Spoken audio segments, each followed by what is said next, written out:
Good afternoon, everyone. My name is Aviu Salemana, a student of St. Petersburg Polytechnic Peter the Great University. With me is an interesting topic named the first principle, Elon Musk, on the power of thinking for yourself. What is the first principle? In simple terms, we can define the first principle as the approach of breaking down a large or a complex idea into its fundamental basis, or understanding something on how it was created from ground zero up to when it was formulated to functionality or its purpose. History has it that scientists, philosophers, mathematicians, and engineers in the old days have wanted to utilize the usage of the first principle, but no one has ever used it to the point of recognition like Elon Musk has done it today or in this century. Elon Musk came up, or maybe made headlines over using the first principle when he wanted to come up with his, or maybe his first startup, or his idea of people traveling to Mars. This was due to the fact that he discovered to say buying a already complete rocket was expensive than if he had come up with his own, created his own from raw materials and all those other necessities that were needed to come up with a complete rocket. By doing this, he had used the first principle by breaking down the finished product of a rocket, understanding the components, and now starting to buy everything. Then he formulated his company called SpaceX. Maybe I was back in 2002 if my memory serves me right. So the first principle has really helped this man, and in many interviews he had explained or tried to give more meaning to how it's helping him in progressing and making different types of innovations, etc. So now, how does first principle help us in innovation, or in many lives of engineers who are trying to innovate or improve things?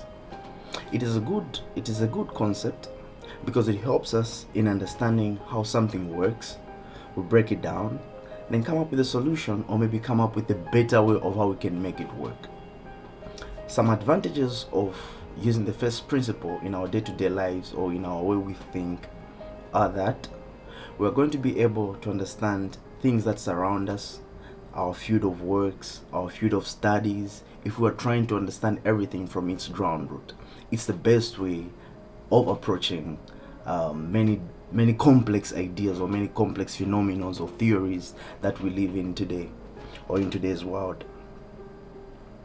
Though we have many advantages of using it, it is stated that there are also certain disadvantages of the first principle, what the first principle comes with. And these advantages are varied or stated to say they are, or maybe the first principle takes up a lot of time for us, or maybe for someone to really use them or utilize them. And they gave an example of how they came up with the moving suitcase. There was a time of war. I'm sure if you read the text properly, it stated there was a time of war when one person was moving a bag and all that, moving a bag, and he discovered that it was difficult for him to move from one point to the other. Then started introducing wheels to it, then started making zips, and that never happened in a short period of time. It happened time after time, which took them over maybe 4 years to come up with the whole complete process. So the first principle may sound easy, but it's hard to apply. They may sound easy, sometimes can even end up giving up because of trying to understand how something works, but it's the best way of how we can approach certain things. In my opinion, I feel like the first principle can really help us innovate and can really help us understand more complex things, because we have a lot of theories that are not really clear to mankind or to human, or to let me just say to humanity as a whole. If we utilize the first principle, we can resolve a lot of problems. We can come up with a lot of solutions to a lot of engineering problems and a lot of industries, and we cannot optimize the way these things function. And today, I may say I don't really use the first principle effectively, but I have ideas that are somehow related to how the first principle works, and this is called mind mapping. It's nearly the same, but mind mapping can somehow lock you down to a concept of something that is already working in a certain way, unlike the first principle, which teaches us to neglect, okay, to give away with the old form of how we're applying something to a more open world and understand the fundamentals to the ground of how things work. Can go on and on, but the first principle is very interesting and it's a very great topic to discuss.